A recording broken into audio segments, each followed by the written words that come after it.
All right, welcome all my friends, welcome all again, and doing a video on one of my favorite releases of the year because it's I probably should do that more often. I kind of missed the slow dive. My September was just all about slow dive, and I couldn't really think of much to say about the record other than it's beautiful. I love it. I probably would have just said that for 10 minutes.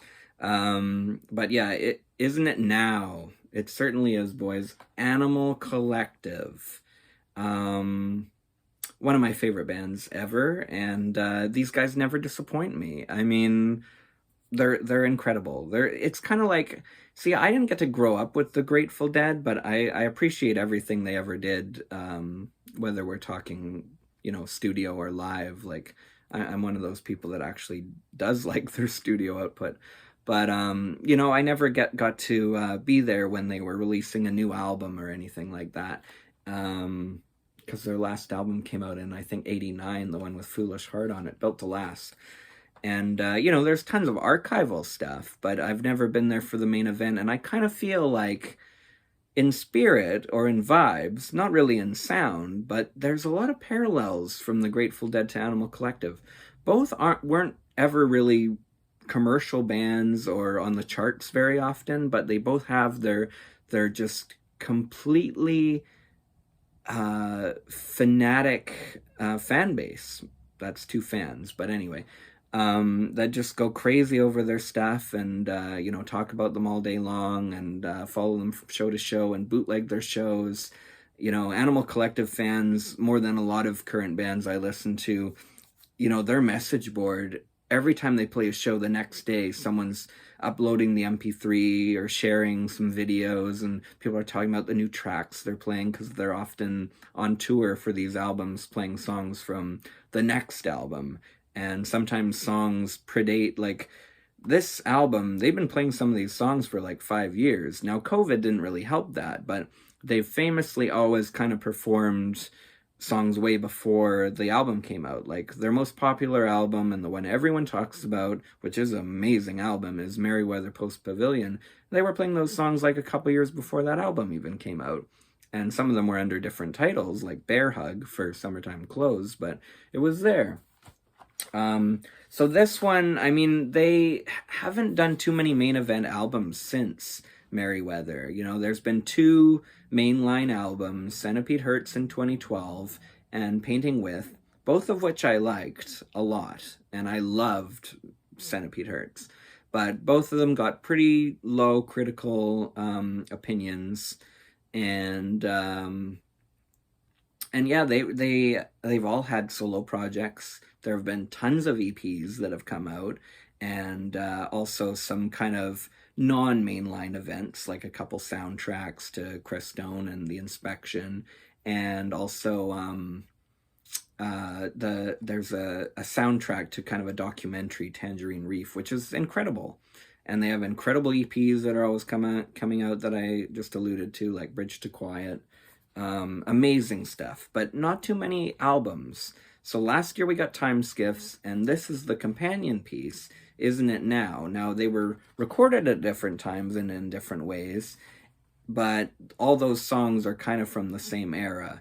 And it's all started with some shows they were playing in, I think it was New Orleans, the Music Box shows, which were all recorded, and I hope some video official comes out. Like, they got to put out a DVD or Blu-ray. I would buy that day one. And they were very kind of special shows. I don't think Panda Bear was there, but he's joined them for these records. Panda Bear, Animal Collective's always fluctuating as to who's in the band for that studio album. And that sometimes goes into their live shows too. So this is an incredible record. It starts with Soul Capturer, which is one of the poppiest songs they've ever done, and the only time the band's compromised on doing a single edit, because the first 30 seconds almost is just the guys talking, and then the track kicks in, and it's a really repetitious, hooky track, and it does sound like a single, and they can get playlisted, and that's they finally said okay. And they've never done that before. They were supposed to edit all these other songs. even on the last album, Prester John, and they just refused to. They stick to their guns, but they did for Soul Capture, and that one they're not they're not sacrificing their art because nothing really went missing. And then you get and that track's incredible. And then you get Genie's Open, which the second half incorporates a song from the Sung Tongs tour called Sea of Light. And the way they did that was incredible. I remember it being cool on those bootlegs and all that, but it's really cool to see it incorporated into Genie's Open here. And I hear more Noah. I think it's a more Noah-based track, as is Broke Zodiac, the track 3. Definitely Noah, aka Panda Bear led. Amazing songs. Great kind of breakdown on the second half of Broke Zodiac. Magicians from Baltimore is track 4, which is all about kind of getting out of Baltimore and not being like stagnant. I think a lot of the members kind of felt like that, and Panda Bear's lived in Portugal for 15 years, and Deacon's the only one that has gone back again, or at least he lives there currently. But Dave, I know he wrote the song because he just needed to get out of Baltimore. Then you have the huge centerpiece, Defeat, which is, just 20 plus minutes of just incredible reflections on life, and getting to middle-aged, and the golden years are maybe gone, or maybe we're in them. It's very introspective. It's kind of slow, like it's for the hardcore fans. This isn't gonna get them any casual listeners. It's not gonna get playlisted. Interestingly, and this is a ballsy move, it was a single for the album. Pre-release single is a 22-minute song or whatever. I've never timed it out, but it's great. It sounds incredible here on vinyl. It's on the platter over there anyway, but I can show the other disc at least. So this is side A and B. Defeat takes up all side C. So there's obviously a black variant. There you can see what's outside. It's a very dreary day. And this sounds good on a fall day, let me tell you. And of course, it's kind of orange like the leaves are right now. But yeah, just very striking orange. Nice labeling. I assume the lettering is Heavy Tears lettering, aka Dave. It looks like what they'd write in the old like Sung Tongs era, if you've seen the inside of that album. It's the exact same lettering. Yeah, gotta put it back in the right slot there. But yeah, very striking. Defeat is absolutely amazing. I'm sure it'll be like, not that Dark Star was like a studio, well, there is a studio cut of it, but it'll be kind of their Dark Star. And they've performed it 300 times already, so by the time this came out, I don't think they're interested in doing that one anymore. And then you have Gemini, Gem and I, it's stylized as.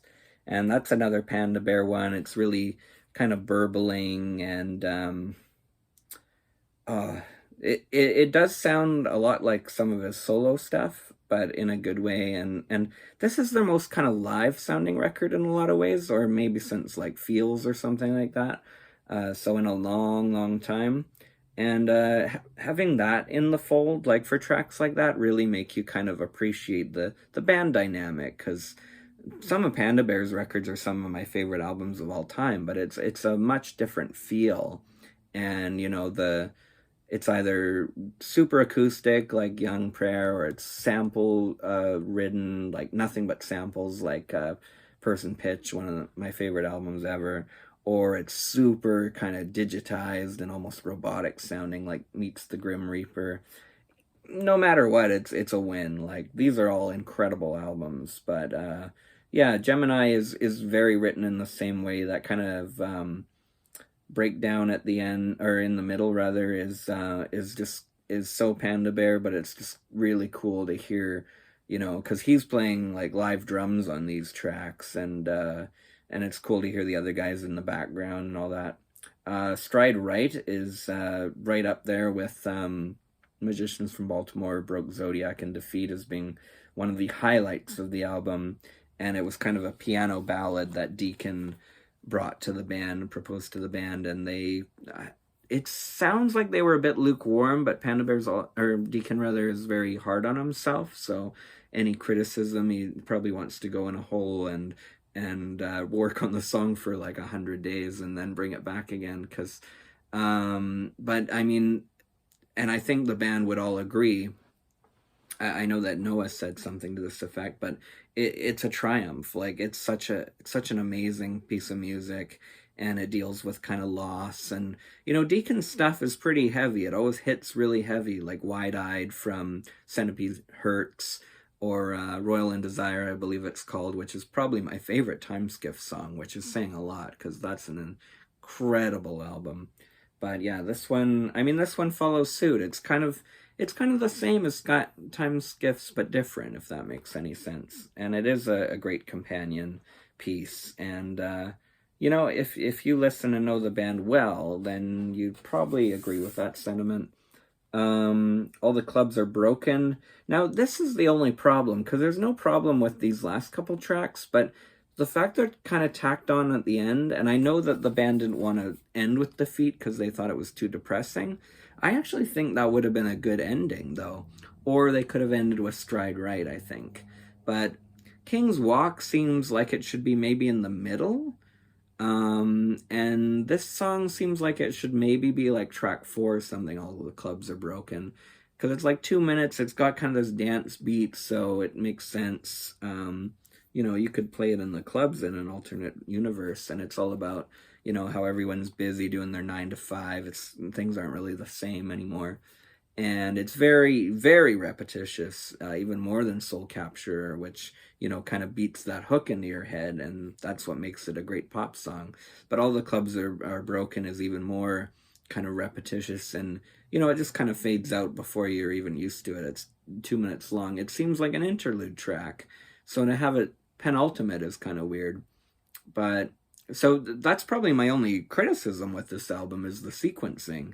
But, Strawberry Jam is often my favorite Animal Collective record.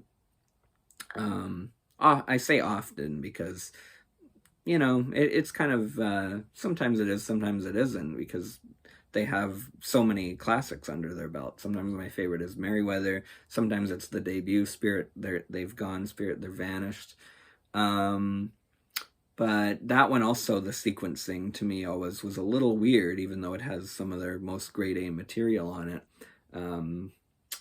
S tier material. And then King's Walk is kind of like, this was the era. This is the end of the era. It's just kind of their voices mostly. And it sounds, I remember it sounded kind of like a test when I heard the bootlegs of it a couple years back. And it's kind of like, okay, guys, like, get on with it. But in studio, it makes sense. But in live, it seems like it's just there to test people's patience or something. But yeah, the studio track is good. It sounds immense on vinyl, even more than Defeat. And it's really going to impress you if you have the wax or if you have the vinyl player. Yeah, so anyway, one of my favorite albums of the year. It'll be interesting to see what comes up on top, this or Slow Dive or what, because man, I mean, I say this every year I've ever lived, but like there's so many good releases, like there's so many good things being done in electronic and rock and hip hop, just everywhere you look. So, but incredible record. I would recommend it to any fan of Animal Collective. They're the band that keeps on giving, they've been around for 23 years or something in some capacity or another. And yeah, they just keep giving us, they don't owe us anything, and giving us their art unto us. I mean, what a great group of guys. I love those 4 guys. So that's my glowing review. I mean, you're not going to hear too many Animal Collective criticisms on this channel, but just love it. Check out their interview with the Needle Drop, Anthony Fantano. Some of the questions he asks are, he's a little too stuck on what the critical appraisal of their work is, but there's some absolute nuggets in that interview, and especially the latter half of the interview, and especially some of the stuff Deacon says. It's like, whoa, quite an eye-opener. So much recommended, but first give this like 10 spins, because this is an incredible album. Thanks so much for watching, everyone. Sound off in the comments. I never say it because I'm horrible at self-promotion, but like, comment, subscribe if you like, and that way you can keep up with all the videos that are flowing out here. And yeah, we'll talk music. We'll do some ranking videos. We got some other things in the pipeline. And thanks so much for sticking around. I appreciate it. Peace, love, and music, everyone. And Animal Collective for life, isn't it now?